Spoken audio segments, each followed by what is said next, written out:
Yeah, what she said. So this is Kate Stillman. I'm here with Donna Skoglund, and we are on the Yoga Healer real life show right now. And we're talking about getting lit up by our dreams and also about annual, really a quest for critical issues for the next year so that bam. So talk more about that, what you were just saying about like when you get into a phase of actually tapping into potentiality.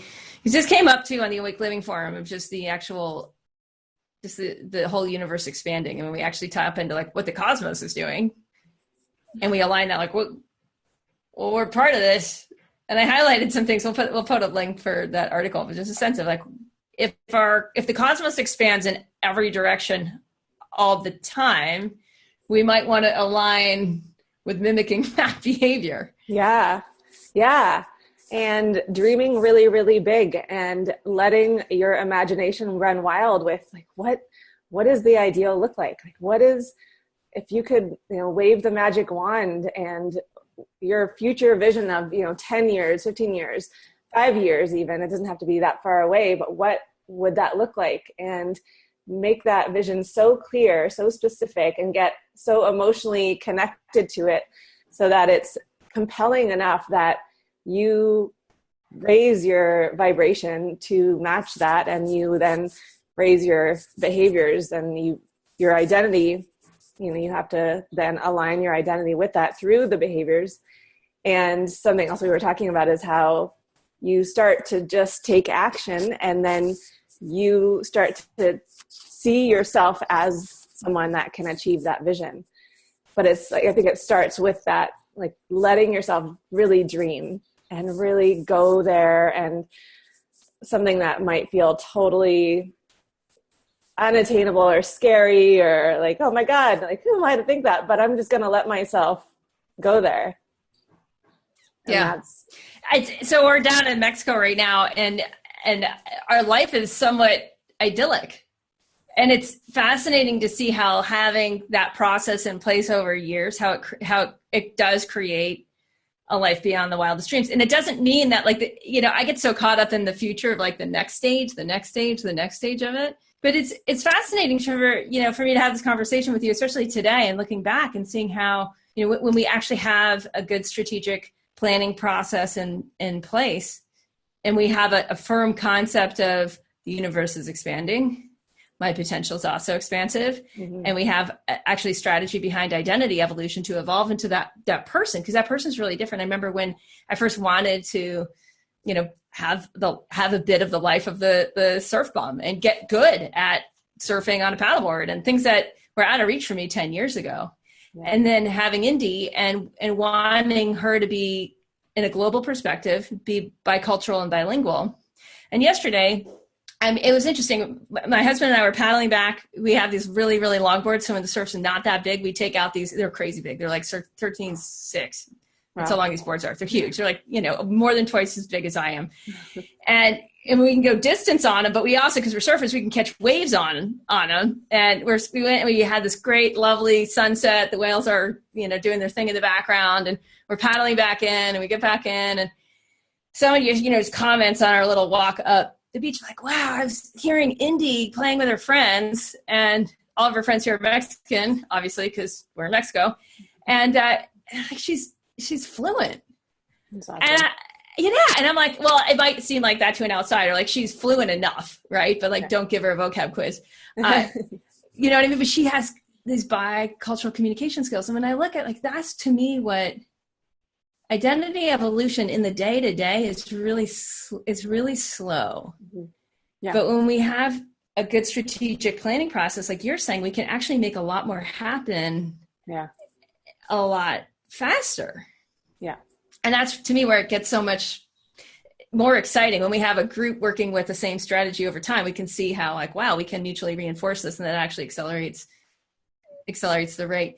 You were the one who recommended that, what was that time bending book by Benjamin Hardy? Slipstream time hacking. Slipstream time hacking. And he talks a lot about how you end up making up decades of time by hitting your goals faster, and how it frees up the moment. And I think one of the common shared goals that I see in, most people listening to this are that, you just wish you had more time to do exactly what you wanted to do. Yeah.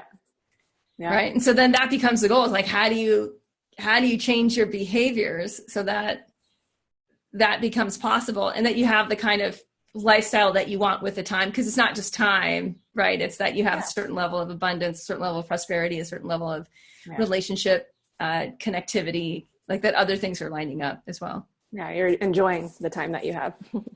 Not just have more time, but you love how you're spending it. Yeah.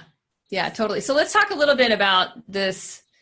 You know, we're going into a new year right now, and I'm investing a lot of time with my team. Actually, right before I got on with you, I was on with Guis, and we were talking about the tribe and the conversation and the incubators that we're setting up to help people get ready for massive growth, which is what the courses do. And we were talking about our overall strategy, and I've already spent invested 40 hours in the annual planning process, right? And I'm thinking, like, the back of my mind, I'm like, I still need to do this with my family. Like, so as soon as I'm done with my team, I go into the same process with my family, and then I also go into it really in a very more personal, spiritual level. Yeah. For myself. And I wouldn't say the word luckily, but strategically, I've developed this as an automated habit. So now no part of me is surprised. Right. There's not less resistance, because it's just what you do. Exactly. Just like this morning about like kickboxing thing, because I know if I don't, I won't feel awesome all day, and I want to feel awesome all day. I want 2018 to be awesome all year. And I know that putting in some muscle right now, just like in breath body practices, as part of the, just the habits of yoga, it's like we wake up and we put in a little muscle early in the day. We open strategically the musculature of the physiology so that we're oxygenated for the day. Yeah. So we can actually, know what to focus on next. Yeah. Yeah. I was talking to one of my students yesterday, and she's like, I'm just having trouble like getting to bed on time. And I was like, what do you really want? What do you want for your life? Like, what do you want in your work? And so, because I think that there was that lack of connection with that bigger why, and she wasn't tying in how if going to bed earlier and then being able to wake up earlier is actually going to create a whole snowball effect, which will enable her to move towards her big dream. And so sometimes we just think of like, oh, I got to go to bed early because that's what I'm supposed to do. But it doesn't, that's not motivating enough. And so we spent some time, and then she got really excited about the dreams that she had and the kind of confidence she wanted to experience and to really feel like she was on purpose and fulfilled in her life. And that is like what makes us go to bed and wake up in the morning. Right. Right. No, I think this is really important. This is a really important thing. And I think the same thing's true, whether the habit is around annual, strategic questing and annual planning, like developing a good plan for your next identity evolution, or whether it's really just looking at the way that we approach our spiritual practices or our habits or our diet. I'm using these quotes, right? Because they're just like these big things that a lot of us are hyper educated on. Really, I would say like hyper educated on. And when we look at if it's coming from this place of rules, because we're in a dualistic mentality, right? We're in a dualistic mindset of like good girl, bad girl, right? Like, oh, good girl, I meditated today, right? Yeah. Instead of looking at the fruits of why we're meditating always. And we sit to meditate so that we're really aligned to like the reason I'm doing this. Like, because when we do that, there's such a gravity to the practice, and not in it's funny, it's like in a weighty way and simultaneously in an incredibly freeing way, that it's no longer about how you see yourself. It's no longer stuck in this really small place. It opens up into such a bigger, I do this for that. Right. Yeah, totally. And I think, that's often why so much resistance is that we haven't connected to that really, really compelling why and that vision for, even if, and it might not seem like going to bed early or is related to having the job of your dreams, but it totally is. It totally is.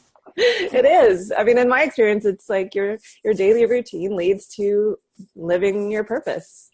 Yeah. Directly.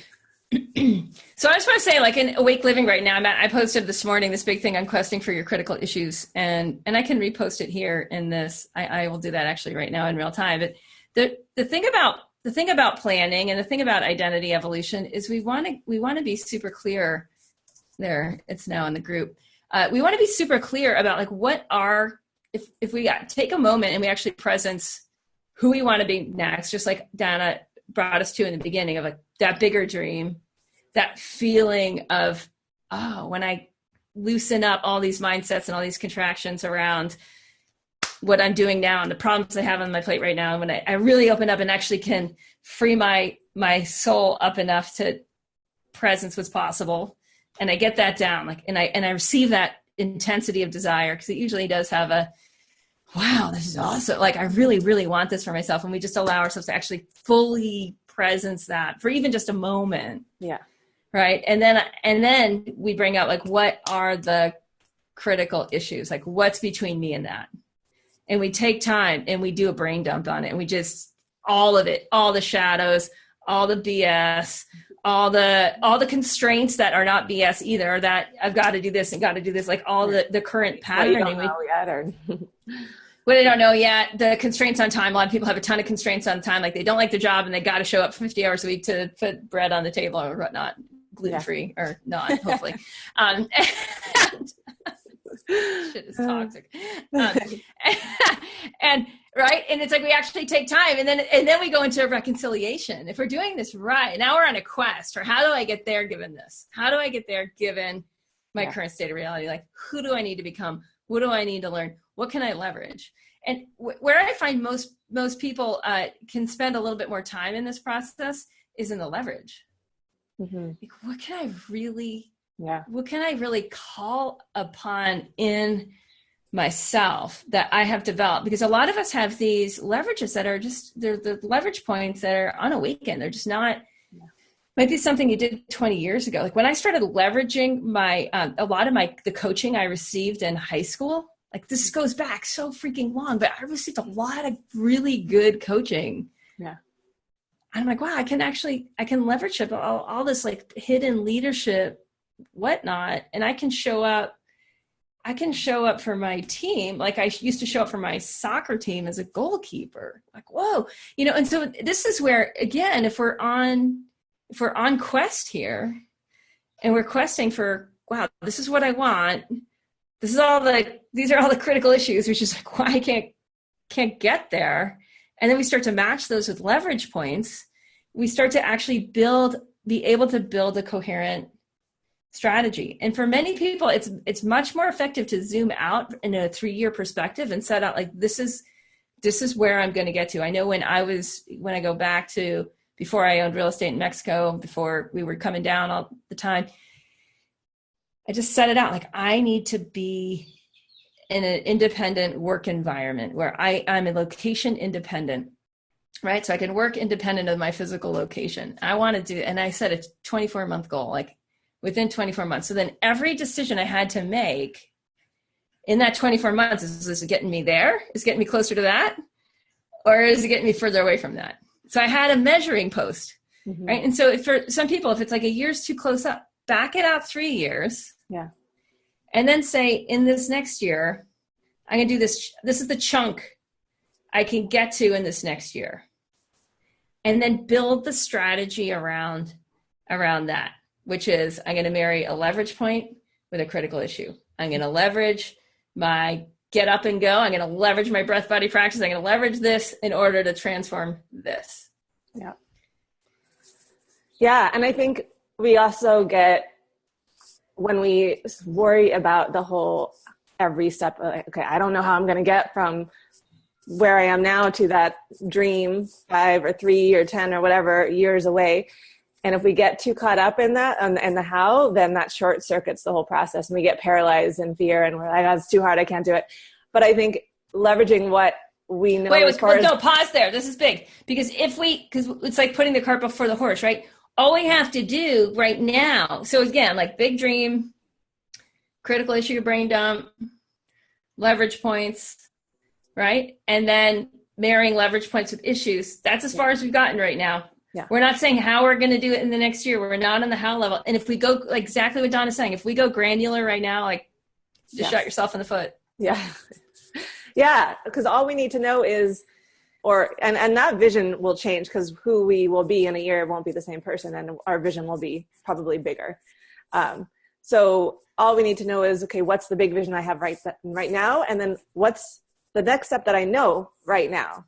And that's all we need to know, because once we take one step towards what we know, the step that we know what to do, because we all always know, I think, for the most part, what's just the first step. Well, I would back up, actually. I would say once you've got your 3 year, yeah, right? And then what can I make happen in this next year? Yeah. What can I, now if I know where I'm going in this next year, what are my really my strengths and opportunities, yeah, right? How can I marry them with the biggest critical issues, like the biggest things I need to make happen in this next year so that I'm in line with 3 years? And you're right. Every year that process has changed, because if we're actually on it, like my resources and assets right now are totally different than they were a year ago, totally different. And it's not just monetary at all. A lot of it is relational. A lot of it there's a lot of different things. Another big thing is like what I learned, because I had some hard lessons this past year, really hard ones. Don't need to do those again. I promise you, I'm going to leverage what I learned, right? Do that. So then I can then build that into 3 to 5 critical strategies in order to become who I want to be in a year. And that's really what, at this point, like that's really what we want to get clear on, is then those 3 to 5 strategies, they need to be smart, right? They need to be specific, measurable, actionable, results oriented, and time bound. Because if they're not that, we don't know what we want to do in the next 12 weeks. Right. So once we've gotten to that point, then we can break it into 12 weeks. And at that point, now we have some like really specific behaviors that we can start to do, like that will actually turn into us into the evolved identity. It'll actually change who we are. Yeah. Yeah. Yeah, no, totally. And in that first 12 weeks, we can take those steps that we know of, and that we can, yes, then, yeah. Yeah, exactly. And then that goes right back then to what you were saying. I just wanted to get that. Yeah, no, it's, key. Totally, yeah. In there. Yeah.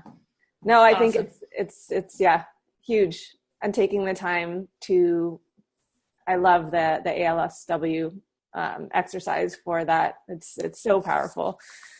So we even know what kind of leverages we're even working on, and or strengthening or leveraging, and what are the things that we need to, what are the holes, what's lacking. Yeah. And I'll post we have a podcast for those who are not in Awake Living and don't have access to the full materials. I'll put a link for a podcast that I did on that last January in the comments below. And we can also offer this inner goddess session for those of you who want to actually talk about we have this whole process for people to help unearth their bigger dream. And so I'll put a link for that. I think it's yogahealer.com/inner-goddess, but I'll put a link for that in below as well. Any closing thoughts, Donna? I think the important part is committing to that bigger dream and taking action, because that dream has to be so big that we kind of cross this threshold of a point of no return, where it's like, I'm getting that thing and I'm committed and I'm going to do what it takes. So I think there has to be that clear decision, because if you don't make that clear decision, you end up waffling. There ends up being distractions. You end up procrastinating. And so that 100% commitment to that big vision is an important ingredient. Amen. It really is. And I just want to say too, I'm reading this book right now called Silk Roads. It's this massive book about, like, it's a big revisionist history book. It's so freaking cool. And I just hit the Crusades. I just hit the first crusade in the book. It starts about 200 AD or BC, and now I'm at, like fast forward 1200 years. Yeah. And we just hit the first crusade, and like they were all in, for whatever lit them up into like this needed to be done. Yeah. And I just gotta say, like, being willing to die trying, because the postmodern context of being willing to die trying is really allowing the old identity to not hold you back anymore. It really must, it does die at the stake of what is possible. And it does every single time. And sometimes I think that death of old identities and limitations and mindsets and unsupportive relationships and the zillion ways that it comes up, like we actually start to build a habit automation around the old identity, just being like, yep, I can tell you a lot will die in 2018. I'll show up really different in 2019. Like, why? Because I've habit automated this stuff right at this point. Yeah. And it just gets to be familiar of like, okay, like what is gonna die at the stake of the quest, and just being willing to play that game, like you're saying, like just decide, like this life matters enough. Yeah. This life, like I look back at the, especially the last 2,000 years of history, and I'm like, my goodness, it's never been so easy. Right. We all think it's so hard with all this technology and information overload and this BS and this BS and this BS. It's like, no, it's never been this easy to evolve. Yeah. Ever. So if we don't do it and we don't believe in our bigger dreams, like, shame on you, like really, like, or shame on me is what it feels the like. Belief and I mean that in the best way. Yeah. The belief is big too. Like really believing that you can, and that the actions you take will get you there. And that point of no return often happens when we decide to invest in ourselves. And the moment we invest in that dream, our identity shifts in that moment. Cause we just said, actually I can, cause I've just decided I'm going to, and I've shown myself that I'm worthy of dying trying. Cause actually this reminds me real quick. Jim Rohn said, I heard something recently that he says he was at a conference. He basically asked the question, how many times do you think people try before they quit? What do you think? The answer was low, way low. 0. They don't even try. They don't even try. Yeah. Oh, tears. Yeah. Well, and I just want to end by, the whole idea of, if, like you're saying, like once you commit, decide, and then get around committed people, which is why we teach the whole ground rules for dynamic groups. It's like there is a incredible strategy that we can leverage by being around people in that same mindset who reinforce, who've also made that same decision and continue to up-level their decision-making abilities. Yeah. And when we're in that kind of incubator, it's very, very different than when we're separated. We have an illusion of separation and are trying to do something on our own, because that's the recipe for disaster. Yeah. Yeah. All right, Donna Skoglund, we'll be back next week. Same time, same place. Mwah. Bye. Bye.